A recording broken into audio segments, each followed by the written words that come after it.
Presentamos serie Padre de Amor, predicado por el pastor Adrián Evans, en Talking Rock, Georgia, del 20 al 24 de junio del año 2018.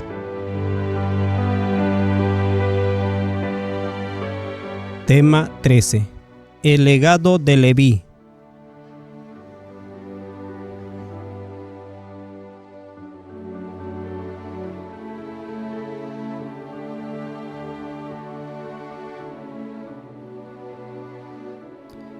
Padre Celestial, te agradecemos por poder arrodillarnos ante ti. Y quiero hablarte por los testimonios de mis hermanos y hermanas en el mensaje que nos diste en este momento. Sentimos que el mensaje del cuarto ángel está comenzando a manifestarse y que estas semillas que se plantaron darán fruto. Como decía Carlos, practicando, ¿cómo lo hacemos? Descansando en el seno de Cristo, en el seno del Padre, y creyendo que eres su único Hijo amado y que Él nunca te hará daño ni te violentará. Y esto expulsará ese viejo miedo y todas sus adicciones. Toda la basura que haces desaparecerá. ¿Qué hacemos? Cuando Él aparezca, seremos como Él. Gracias por hacer esto en realidad, porque como dice el Espíritu de Profecía, cuando conocemos a Dios como es nuestro privilegio conocerlo, entonces viviremos una vida de obediencia continua. Te doy gracias en nombre de Jesús. Amén.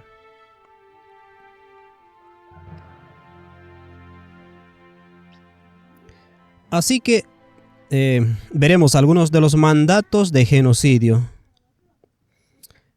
Pasemos a Deuteronomio. Debido a que hemos estado analizando el principio del espejo. El hombre tiene un espíritu de asesinato en él porque Satanás fue asesino desde el principio. Caín comenzó a manifestar ese plan al matar a Abel, su hermano. Así que veamos Deuteronomios capítulo 7, versículo 1. Bien, ahí vamos. Cuando el Señor tu Dios te haya traído. Veamos si somos hacedores de la palabra o solo oidores. Cuando el Señor tu Dios te haya introducido en la tierra a la cual vas a tomar posesión de ella, y haya echado delante de ti a muchas naciones, los hititas, los gergeseos, los amorreos, los cananeos, los ferceseos, los jebeos y los jefoseos, 7 naciones más grandes y poderosas que tú, y cuando el Señor tu Dios los haya entregado delante de ti. Ahora bien, cuando dice líbralos de tu presencia, ¿qué significa? Les retirará su protección. Siempre que hay un juicio en las Escrituras, ¿se acuerdan? Se erige la cruz. La cruz se erige porque estas 7 naciones, créanlo o no, son hijos de Dios que se han apartado, que han rechazado y han cometido abominaciones, prácticas viles y maldad, y Dios los está liberando. Eso significa que sus ángeles se retirarán y ya no los protegen. Así que los va a entregar de tu presencia. Cuando tienes ese entendimiento y luego dice, los herirás. Ahora bien, me interesaría saber si es una orden o una declaración de lo que van a hacer. ¿Qué es?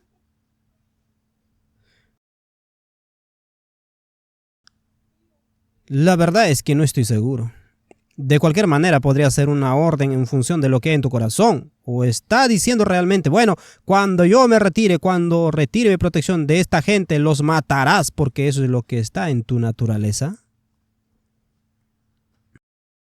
Solo te estoy dando algunas ideas. Esto se relaciona con el calendario y la expiación. Y porque aunque Cristo se conectó con estas 7 naciones, están siendo abandonadas. Dios mío, ¿por qué me has desamparado en la matanza de estas 7 naciones? Cristo pasa por esa experiencia con ellos y pasa por las experiencias de la cruz mientras estas personas son masacradas y mueren. ¿Ven la cruz? Desde una perspectiva diferente. dice, no harás pacto con ellos ni les tendrás misericordia. Ahora bien, si estás escuchando, debes hacerte una pregunta. No tengas misericordia. Cuando Dios no muestra misericordia, cuando dice que su misericordia es eterna, ¿no cantamos eso aquí en 2013? Me estás contagiando, Gary. Eso es bueno. Su misericordia es eterna. Y si es eterna, ¿por qué dice que no tengas misericordia? Eso es incoherente.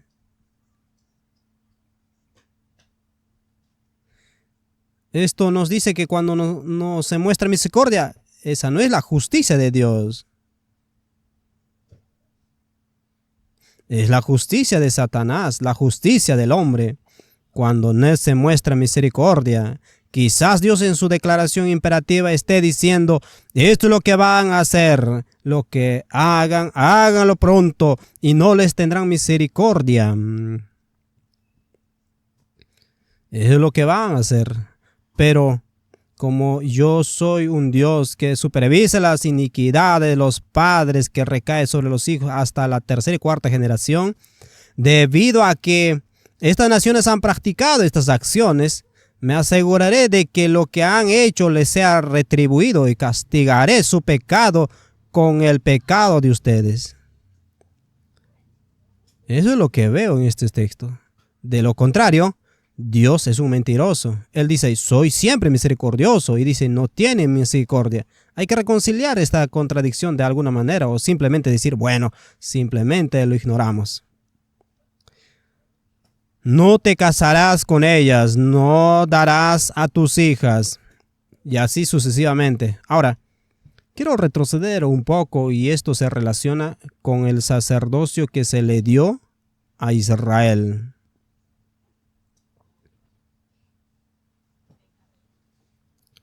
¿Por qué Dios elegiría a los levitas como sacerdotes?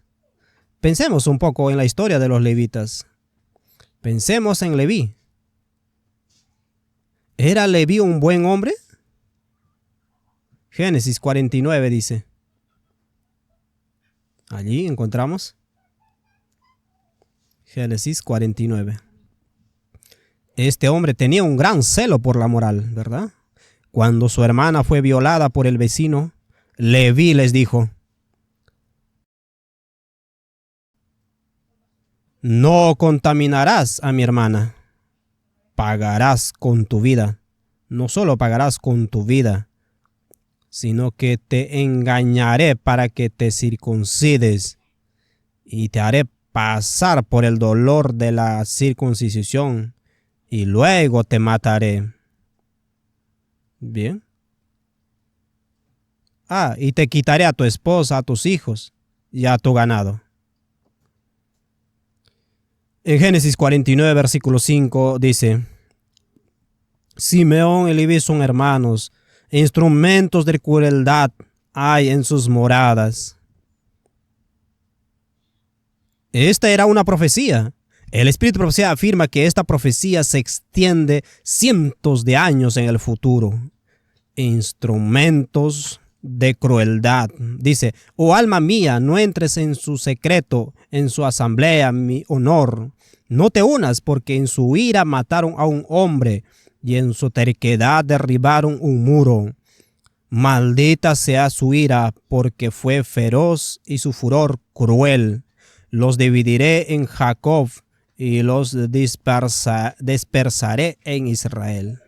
Ahora bien, interpretamos este versículo como que Dios convirtió las maldiciones en bendiciones y los dispersó como sacerdocio en Israel y particularmente en la tribu de Leví. Ahora bien, Simeón no fue esparcido por Israel de esta manera, ¿verdad? Porque era una de las 12 tribus, así que no fue esparcido por el sacerdocio. Así que no aplica en este contexto. Pero volvamos un poco a la historia de por qué se eligió el sacerdocio de Leví. Quiero que reflexionen en esto. Cuando José fue llevado en Génesis capítulo 37, dice al llegar a sus hermanos en el versículo 19, y se dijeron unos a otros mientras él venía a ellos, porque su padre estaba preocupado por ellos, y dice, se dijeron unos a otros, miren, este soñador viene. Ahora pues vengan, matémoslo y echémoslo en una cisterna, y digamos que alguna mala bestia lo devoró, y veremos qué será de su sueño.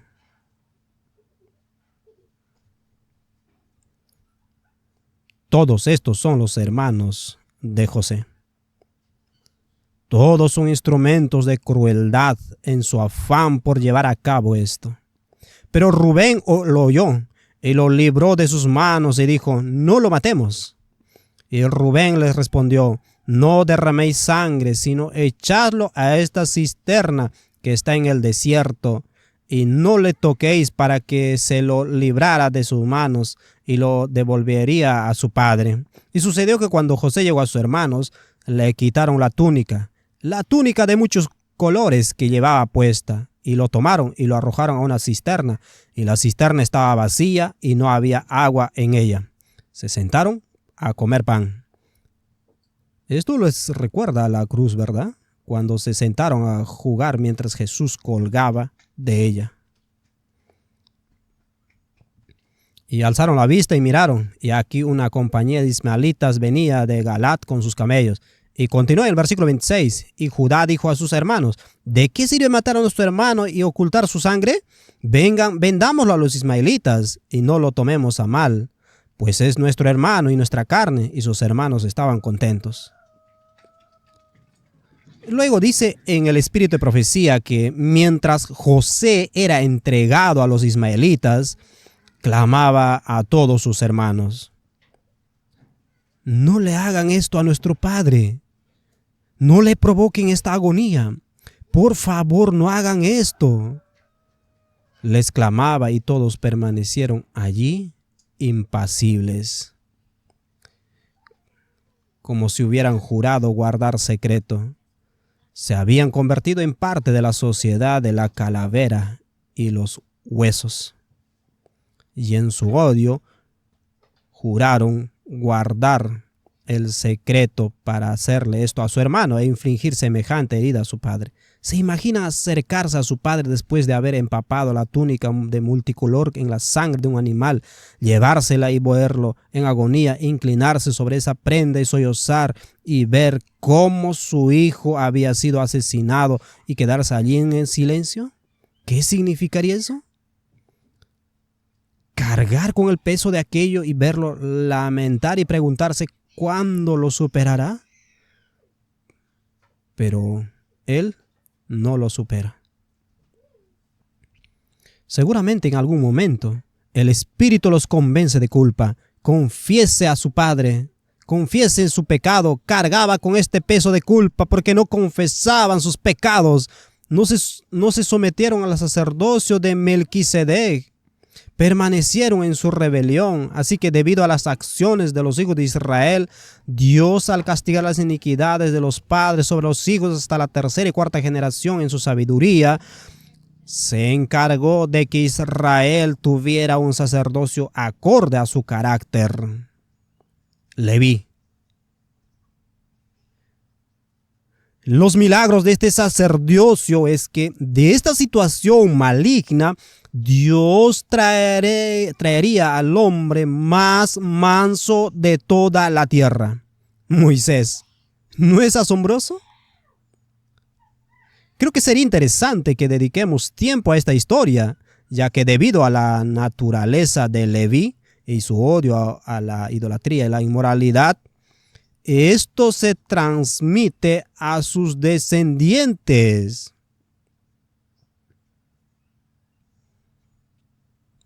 ¿Qué vemos cuando llegan a la tierra de Canaán? Y allí está Zimri, el príncipe israelita, llevando a la madianita a su tienda. Todo el material genético dentro de Finés se alza en justa indignación Y él agarra la jabalina y vaya, sí puso fin a la fiesta.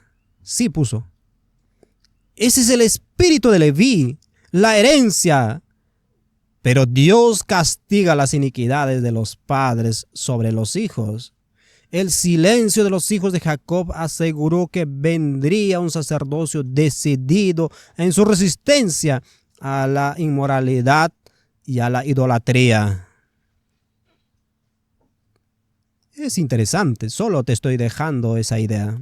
Entonces, cuando llegamos al incidente del becerro de oro en Éxodo capítulo 32, vemos allí en Éxodo capítulo 32 que dice en el versículo 26: entonces Moisés se puso de pie a la puerta del campamento y dijo: ¿quién está del lado del Señor? Que venga a mí. Y todos los hijos de Leví se reunieron bajo su mandato, porque se reunieron los hijos de Leví con Moisés, porque no habían participado en la idolatría del becerro de oro. Y les dijo: así dice el Señor, Dios de Israel: pongan cada uno su espada al cinto y pasen de puerta en puerta por todo el campamento y maten a cada uno a su hermano. El material genético de Leví se está recuperando de la matanza en Siquem, del genocidio de esta población. La pena ha vuelto sobre Israel como antes. Dios castiga la iniquidad hasta la tercera y cuarta generación, descendiendo una y otra vez. Ahora está regresando. Interesante, ¿verdad?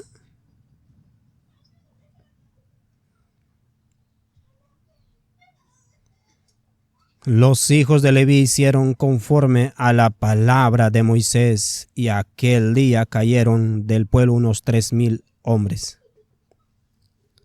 Porque Moisés dijo: consagraos hoy al Señor cada uno a su hijo y a su hermano, para que Él os bendiga hoy. Ahora bien, ¿cuál sería la bendición que Dios concedería a los levitas por participar en esta acción? Pues bien, cuando se está en esta situación tan difícil como esta, donde toda la nación se ha entregado a la idolatría, lo justo habría sido que Dios simplemente abriera la brecha y permitiera que Satanás entrara y los exterminara a todos. Esa no es una buena opción. Así que este es sin duda un ejercicio para eliminar un cáncer. Al tratar con este pueblo, este cáncer tenía que ser extirpado, pero debemos observar con mucha atención la forma en que se hizo. Estas personas se negaron a arrepentirse, y al negarse a arrepentirse, eran como brechas en el muro de Israel por las que Satanás podía venir y destruirlos a todos. La brecha tenía que ser cerrada. Así que fue una bendición para Israel que la brecha fuera cerrada, pero la forma en que se hizo, y aquí es donde debemos entender el principio del pacto, Dios también estaba obrando para salvar a los levitas. Dado que los levitas no participan en este pecado ni en la idolatría, ¿qué piensan de esto los animales inmundos que adoran a estos dioses falsos? Con el espíritu de Leví que los habita, te doy gracias, Dios. No soy como esos inmundos israelitas. Merecen morir por su maldad y por traer esta vergüenza sobre nuestro pueblo. ¿No estarían pensando esto? Sé que eso era lo que estaban pensando, porque cuando se encontraban en el monte Sinaí y Dios había dicho: cambiaré tu corazón, te daré esto, te haré esto. Y todos los levitas junto con los demás israelitas dijeron: haremos todo lo que el Señor ha dicho. Como los levitas no participaron en la idolatría del becerro de oro, estaban demostrando su valía. Demostraban: podemos cumplir nuestras palabras, somos hombres de palabras, somos hombres justos y santos, y podemos menospreciar a otros y decir: inmundicia, te destruiremos porque no eres tan bueno como nosotros. Los levitas tenían el síndrome del hermano mayor. El resto de la congregación era el hermano menor que se había involucrado en toda esta idolatría y la inmundicia del mundo, y los levitas se pusieron de pie como el hermano mayor diciendo: tu hijo, necesitaban ser salvados. Y por eso, en esta declaración, a través de los levitas, conociendo sus pensamientos y su comprensión, Dios obra a través de la situación para cerrar la brecha en Israel, así como para ofrecerles una manifestación de su naturaleza asesina heredada de su padre, para que confesaran y se arrepintieran. Porque es necesario comprender que mientras estos levitas se cruzan de hermano en hermano y matan a estos hombres, cuando has visto una película horrible llena de violencia, y no te recomiendo que la veas nunca, de mi juventud desperdiciada, todavía tengo imágenes en mi cabeza que desearía que nunca hubiera existido. ¿Tú no? Mi esposa no tuvo buenos padres. Creo que solo pudo ver La novicia rebelde.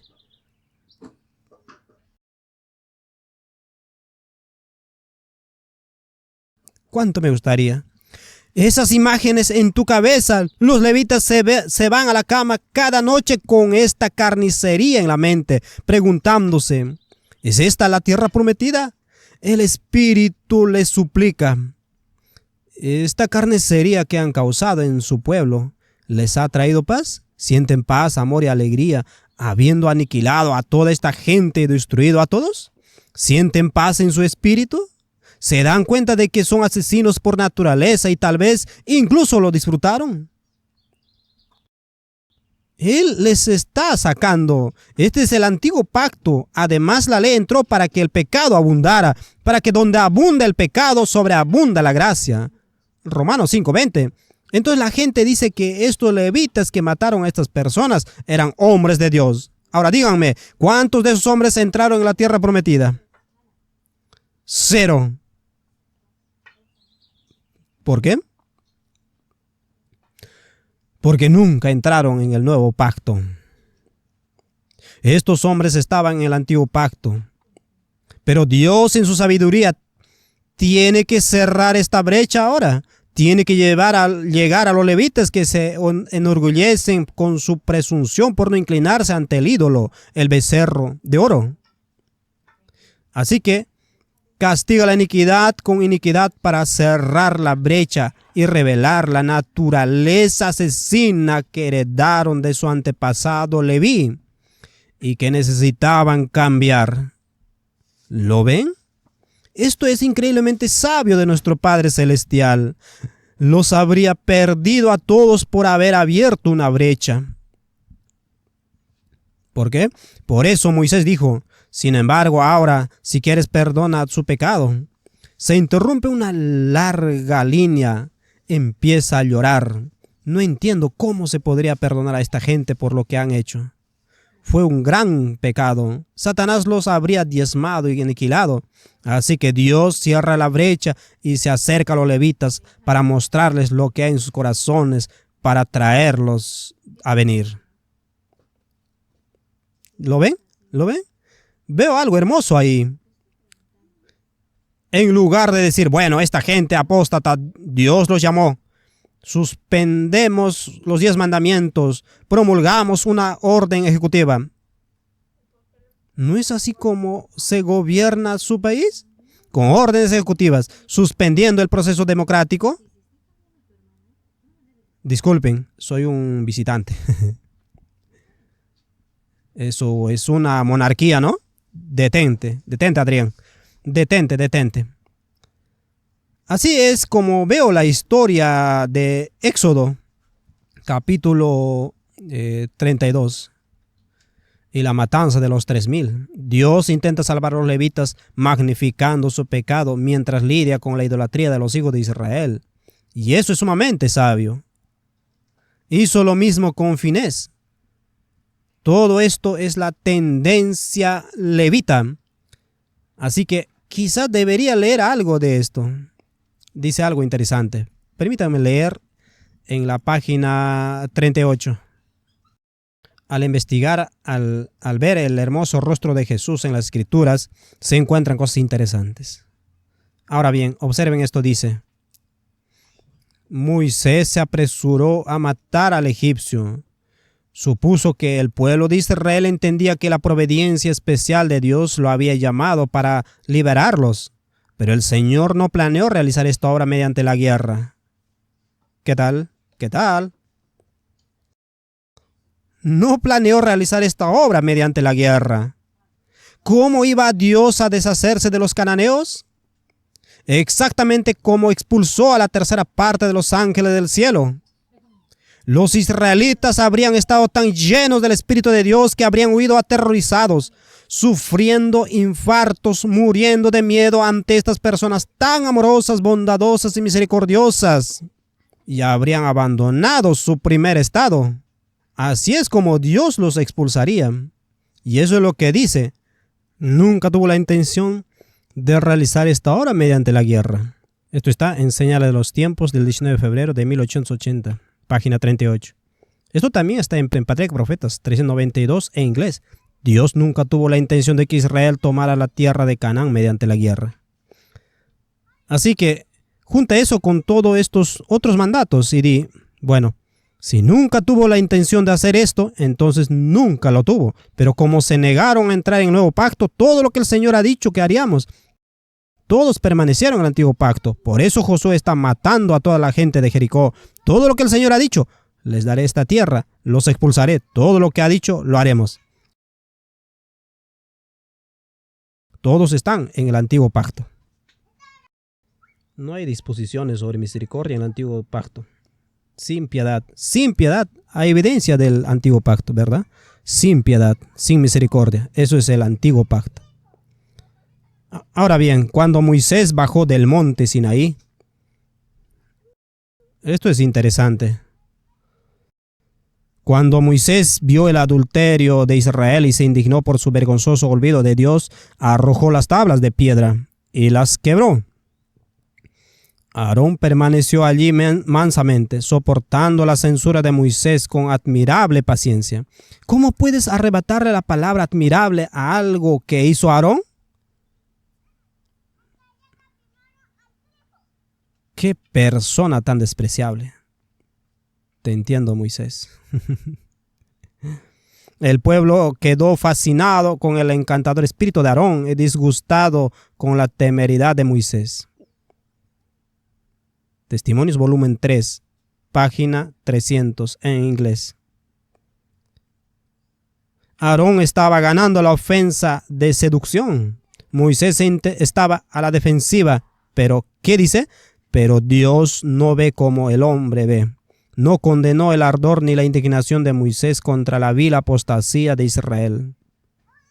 La inspiración describe las acciones de Moisés como temerarias. ¿Qué sugiere eso? No es como Dios lo habría hecho. Pero Dios comprendió lo que albergaba su corazón. Había estado en la presencia de Dios. Había habitado en la hermosura y la belleza de su carácter. Y este es el desafío. Cuando ves la gracia y la bondad de Dios y luego das tus perlas a la gente y ellos te las arrebatan y las tiran al suelo, el viejo espíritu de Leví se alza. ¿Cómo te atreves? Esta es una gran prueba para quienes creen en el Padre y el Hijo, ¿no es así? Les das las perlas de la verdad del Padre y al Hijo y ellos arrojan suelo. Ese espíritu surge, ahí está. Así que esta precipitación regresa. Y de hecho se menciona en varios lugares. Moisés era un hombre sujeto a pasiones similares a las nuestras. Luchaba con ese espíritu y es algo que ciertamente entiendo y me identifico con ese espíritu de frustración. Así que al llegar a la historia, y no puedo precisar los detalles, pero en Números 25, esta es la fórmula que veo que se repite al analizar algunas de estas historias. cuando comenzaron a fornicar con las hijas de Moab, invitaron al pueblo a los sacrificios de sus dioses y el pueblo comió. Versículo 2. Y se inclinaron ante sus dioses, e Israel se unió a Baal-peor y se encendió la ira del Señor. La ira es Af, que significa que el dolor del Señor se despertó. Pueblo mío, ¿por qué hacen esto? Me obligan a abrir el cerco. Cuando Dios abre el cerco, las inclinaciones naturales del hombre comienzan a tomar el control en varios niveles. Dice: y el Señor le dijo a Moisés: toma todas las cabezas del pueblo y cuélgalas delante del Señor a la luz del sol, para que la ira ardiente del Señor se aparte de Israel. Ahora bien, ¿cómo entendemos este texto? La ira ardiente del Señor puede ser apartada. Este pueblo había abierto una brecha. La ira del Señor, ¿qué es la ira del Señor? La ira del Señor es hacer que sus ángeles se retiren. Salmo 78, 49 define la ira feroz del Señor. Descargó sobre ellos el ardor de su ira, su furia, su indignación y su angustia, enviando entre ellos ángeles malos. La ira feroz del Señor está desatando ángeles malvados entre ellos. Estos líderes estaban causando una brecha. La brecha debía cerrarse. Hay gente llorando y angustiada por lo que está sucediendo, y sus pensamientos es matar a quienes cometen estas acciones. Así que en el proceso del antiguo pacto, Dios les devuelve su propio pensamiento, que es matar a los perpetradores de esta idolatría.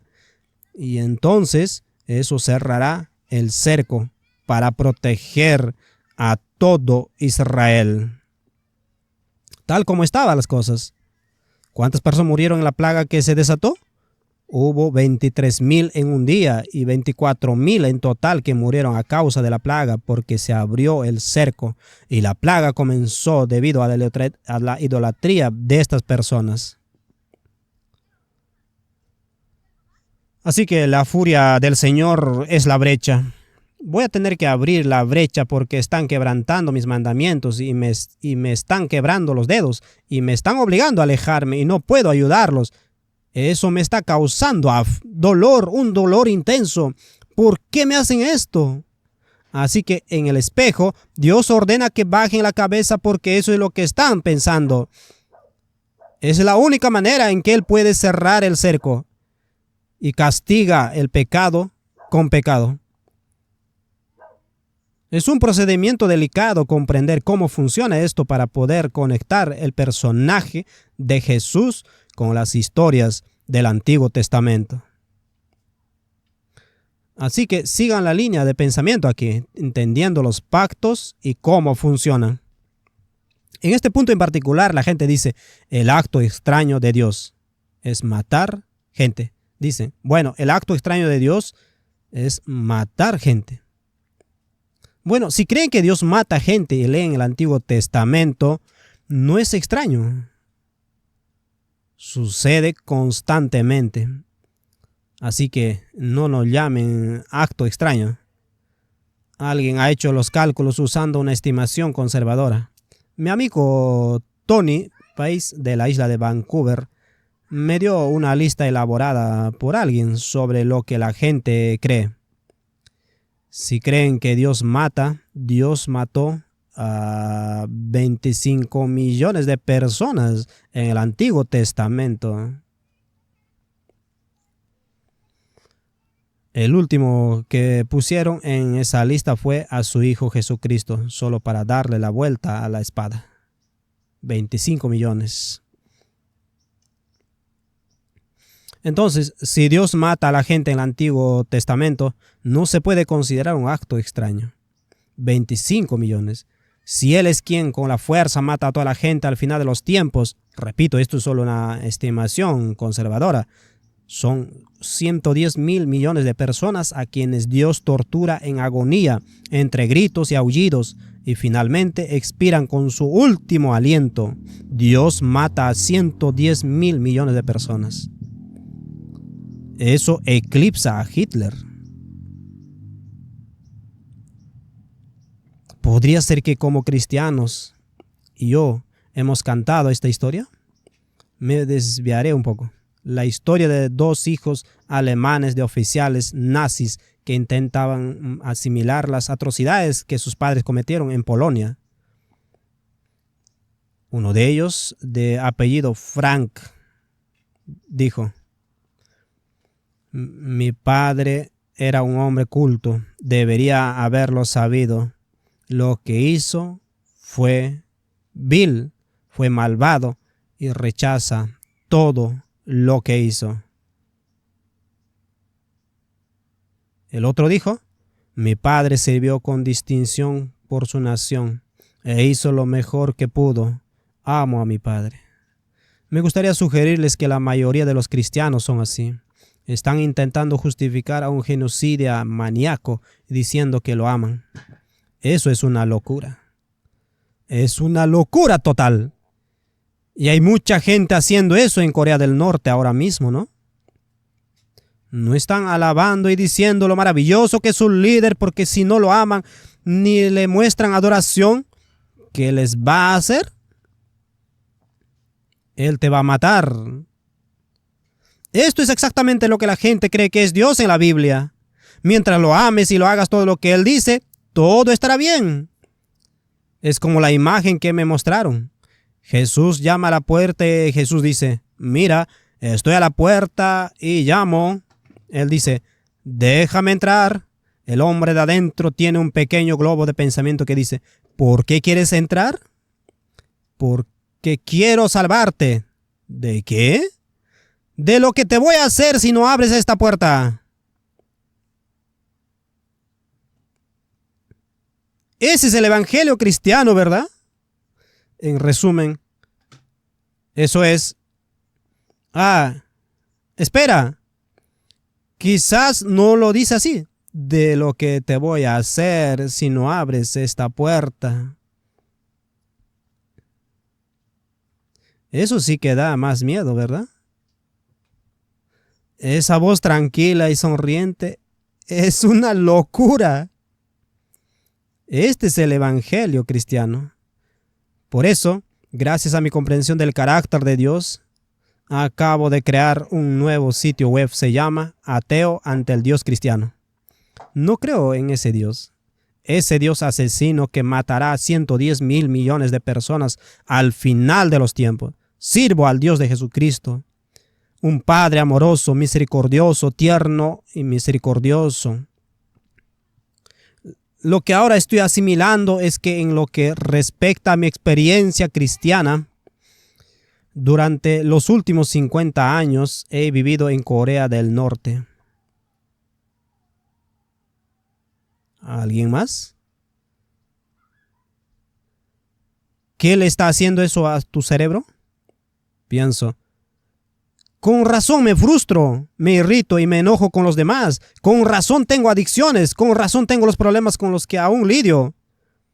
He estado viviendo en un régimen ridículo donde intento justificar las acciones de mi padre genocida. Con razón soy un caso de cuna. ¿Entiende lo que digo? Por eso dije hace poco, y trato de expresarlo con las palabras de Martin Luther King: tengo un sueño. Tengo un sueño donde el nombre de mi padre se conoce en cada esquina. Donde el nombre de mi padre se proclama y se conoce en todo el mundo. Tengo un sueño. Y ese sueño se va a cumplir. Pero los hermanos de José dicen: ahí viene ese soñador estúpido. Bueno, tengo un sueño. Y ese sueño se va a cumplir. Bueno, eso es un poco sobre los mandatos genocidas de Israel. Y podemos abordar la historia de la matanza de los 3,000 en Éxodo 32 y de Finés, porque Finés recibe una bendición que le decía que el sacerdocio sería suyo para siempre. Todo esto es el lenguaje del antiguo pacto, que provocó la proliferación del pecado para que estos hombres se dieran cuenta de su pecado, como Elías lo hizo cuando dijo: si soy un hombre de Dios, que descienda fuego y te consuma a ti a tus 50 Hizo que el pecado abundara en él para que pudiera ir, recibir perdón y entrar en el nuevo pacto. Fue la bendición que Dios quiso dar a Finés y a quienes mataron a los 3000. Revelar lo que había en sus corazones. Pues hay que seguir el texto porque Dios los bendice. ¿No es glorioso el ministerio de muerte? 2 Corintios 3:7. Pero ahora, si el ministerio de muerte grabado en piedras fue glorioso.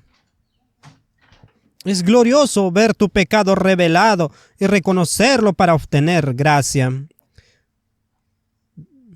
Donde abunda el pecado, sobreabunda la gracia. Esta es la puerta al evangelio. Esta es la bendición al que Dios intenta llevarlos. Pero para que recibieran esta bendición, esas 3000 personas fueran aniquiladas. Y Jesús sintió cada gramo de su agonía. Donde quiera que ocurra el juicio, se erige la cruz. Cristo sufre esa agonía con ellos mientras expiran y mueren. Oh, pero lo estimamos herido de Dios y afligido. ¿Haciendo la conexión? ¿Estamos haciendo? Donde quiera que ocurra el juicio, está el ministerio de la cruz. En El conflicto de los siglos, página 652 en inglés, el misterio de la cruz explica todos los demás misterios. Donde quiera que se vea el juicio, Cristo expira y muere solo con quienes mueren bajo juicio. Esta es una visión de la cruz tan brillante que no la puedo comprender. No la puedo entender. Así que deben entender que cuando Dios dice hagan estas cosas, Él sabe que su Hijo será colgado en la cruz y crucificado en la muerte de esas personas. Le cuesta cada vez, pero tuvo que salvar a los israelitas de la aniquilación total a manos de Satanás. La única manera de hacerlo fue colgando a su Hijo en la cruz una vez más. Lo que, por supuesto, le causa una intensa agonía. Nunca sondearemos la profundidad del amor de Dios. Nunca, jamás comprenderemos ni entenderemos plenamente el amor de Dios que tiene por nosotros. Gracias a Dios por la eternidad. La necesitaremos cada sábado, cada luna nueva, nuevas revelaciones. Comprenderemos de nuevo cuánto Él dio por nosotros. Así que aprovecho la oportunidad para testificar que nuestro Padre es digno de gobernar el universo. No quiero que nadie más lo gobierne. Quiero que mi Padre gobierne el universo porque es digno de gloria, honor, riqueza, poder y bendición. Amén. ¿Es cierto? Me alegra mucho. Me despierto muchas veces orando. Me alegra mucho que estés en el trono, Padre. Me alegra mucho que estés en el trono. No quiero que nadie más esté en el trono. Quiero que estés en el trono. Quiero que estés en el trono de mi corazón. Eso me llena de alegría. Nunca habría aprendido estas cosas si no fuera por A.T. Jones y J. Waggoner, quienes trajeron la verdad de los pactos. ¿Ves cómo los pactos, la magnificación del pacto en el corazón humano conducen a la justificación por la fe? ¿Sí? 1888 trató de la justificación por la fe, pero es un proceso de 2 pasos: ministrar la muerte y traer la justicia manifestada en los juicios de Dios. ¿Fue una trabalenguas? ¿Entendiste bien? Bien. Me llena de alegría compartir estas cosas. Este es un principio. Donde quiera que vean estos mandatos de genocidio, donde quiera que vean estas declaraciones, esto es lo que está sucediendo. Dios está tratando de alcanzar a quienes se conforman con su justicia propia. Así que como de cerrar la brecha, el otro folleto que tengo, por supuesto, es la extraña obra de Dios. Necesitamos leer Isaías 28, versículo 21. Porque el Señor se levantará como en el monte Perazín. Se enojará como en el valle de Gabón. Ahora bien, ¿qué pasó en el monte Perazín? ¿Conocemos la historia? Estoy tratando de recordarla. Sé lo que pasó en Gabón. Fue cuando Josué estaba allí y una tribu los atacaba. Se dieron la vuelta y huyeron, y grandes piedras de granizo de peso de un talento cayeron y los destruyeron. Esa historia no es muy conocida. En fin, mucha gente murió. Veamos eso. ¿Fue David quien atravesó los moreres?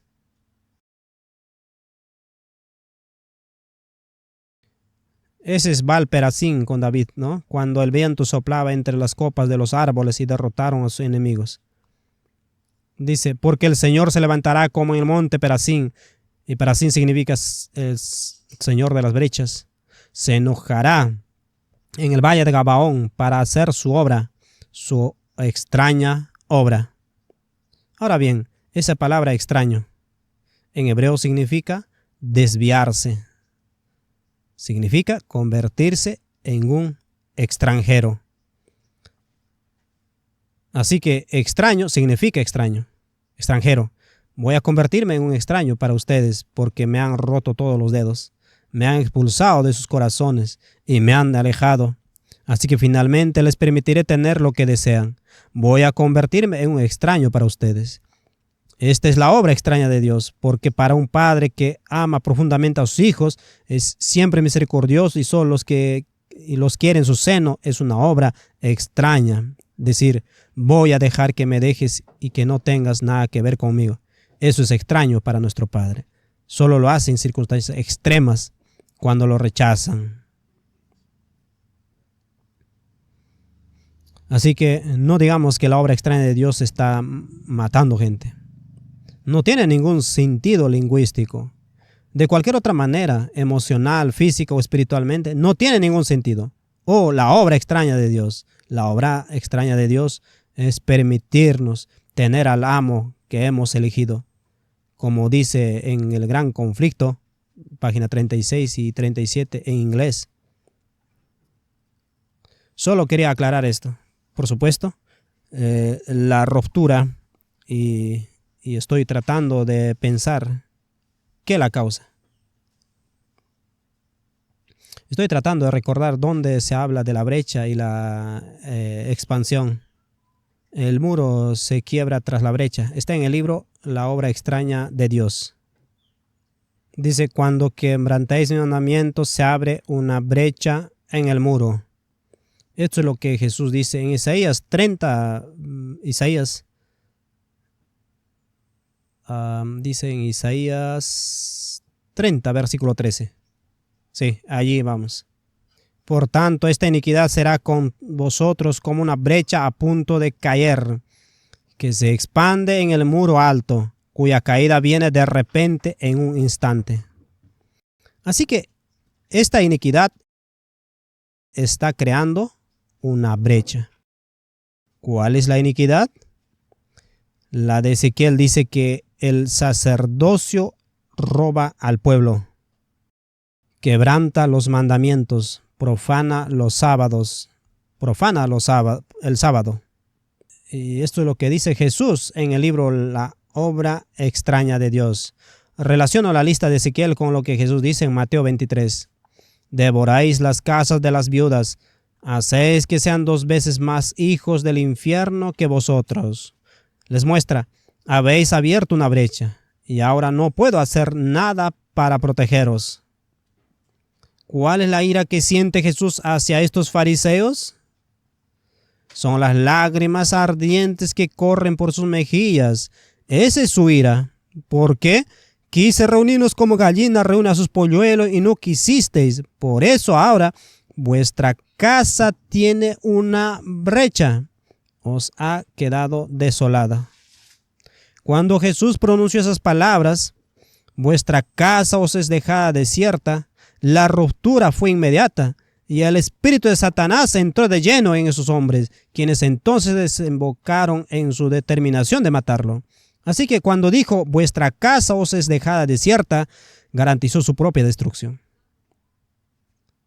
En ese momento, uno pensaría que si Jesús hubiera sido el asesino, habría dicho, están impidiendo que todas estas pobres ovejas escuchen el evangelio, así que voy a hacer algo al respecto. Voy a matarlos a todos porque tengo todo el derecho a hacerlo, porque esta es mi orden ejecutiva que firmo ahora mismo y los exterminaré. Entonces podré predicarles a estas ovejas y haré de ellas una gran nación. Podría haberlo hecho así, ¿no? Pero dijo, vuestra casa os es dejada desierta. Ahora, una cosa más, la espada que sale de su boca, ¿de acuerdo? Me encanta el hebreo. Ezequiel 32, vamos a leerlo. Ezequiel 22, versículo 25. Sí, gracias. Eso nos da la lista de Ezequiel 22, versículo 25. Hay una conspiración de sus profetas en medio de ella. Como león rugiente devorando la presa, han devorado almas, se han apoderado del tesoro de las cosas preciosas. Versículo 26. Sus sacerdotes han profanado mi ley y mis cosas santas. No han hecho diferencia entre lo santo y lo profano, ni han hecho distinción entre lo inmundo y lo limpio. Han escondido sus ojos de mis sábados, los sábados que atraen aún más el Espíritu de Dios. Y yo he sido profanado entre ellos. Versículo 30. Y busqué entre ellos un hombre que construyera un vallado y se pusiera en la brecha delante de mí a favor de la tierra para que yo no la destruya, pero no la encontré. Hay una enorme brecha en el muro en nuestros países occidentales ahora, ¿verdad? ¿Quién está en la brecha? Esto es lo que vemos en estos pasajes. La palabra hebrea para espada significa sequía.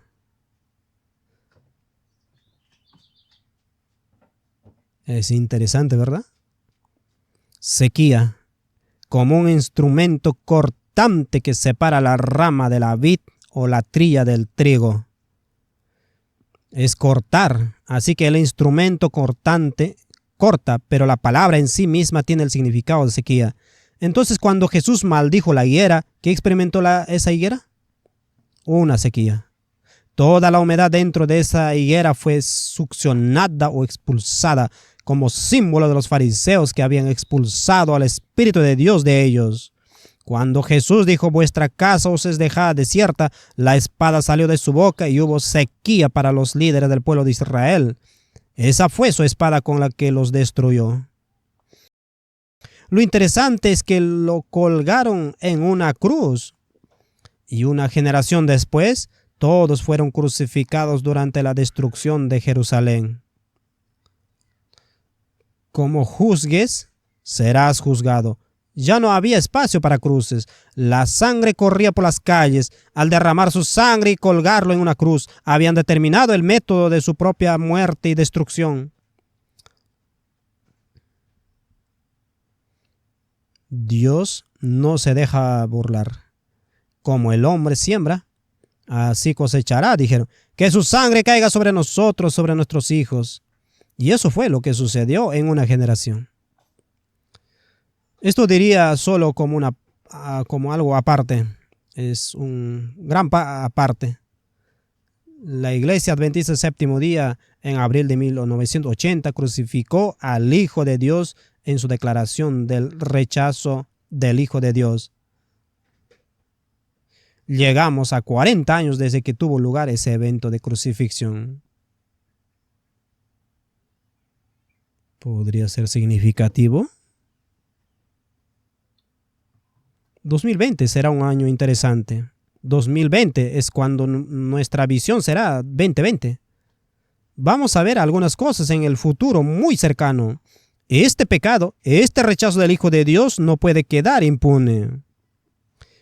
No porque Dios mismo vaya a forzarse, sino porque las semillas que se sembraron deben dar fruto.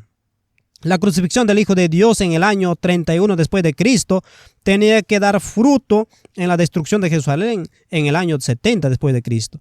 Estaba garantizado. Sembraron las semillas. Quiero darles un ejemplo de lo que probablemente nos sobrevendrá. Y en Australia lo sabemos muy bien. El caso judicial más grande en la historia australiana fue el de la esposa de un ministro adventista del Séptimo Día. Ocurrió a principios de la década de 1890. ¿Dingo? Sí, el caso de Dingo.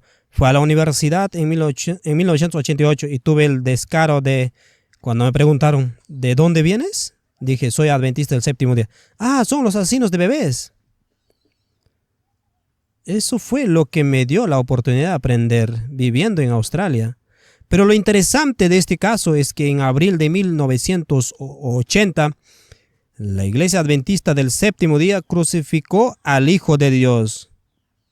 En menos de 10 semanas, un dingo se llevó al bebé de un ministro adventista del Séptimo Día y lo mató. ¿Acaso esos eventos no están relacionados? El Hijo de Dios fue expulsado de la Iglesia Adventista del Séptimo Día. ¿Acaso eso abrió una brecha en el muro? Piensa en lo que pasó en 1980. No fue lo único que pasó. Desmond Ford. ¿Qué brecha en el muro? ¿Y qué hay de otras brechas? La crisis de Davenport y el uso del diezmo para pagar un esquema Ponzi. Todo esto porque Cristo fue expulsado. ¿Y la mentira blanca o piadosa? Walter Rea. 1980. Fue una época terrible vivir en 1980 como adventista del séptimo día. Pensábamos que la denominación iba a extinguirse.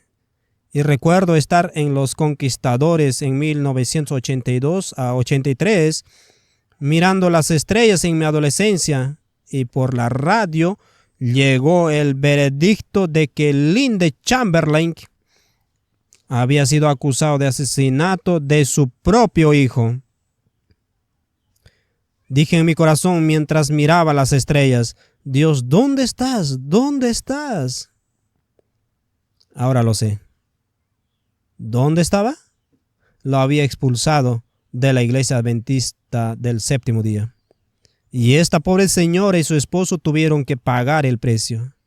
Pero ese será el precio fruto de muchos eventos que aún están por suceder. Hay consecuencias por romper la barrera. Y hay muchas otras cosas que podría mencionar que comenzaron a suceder a principios de los 80. Pero no es apropiado hacerlo en vivo.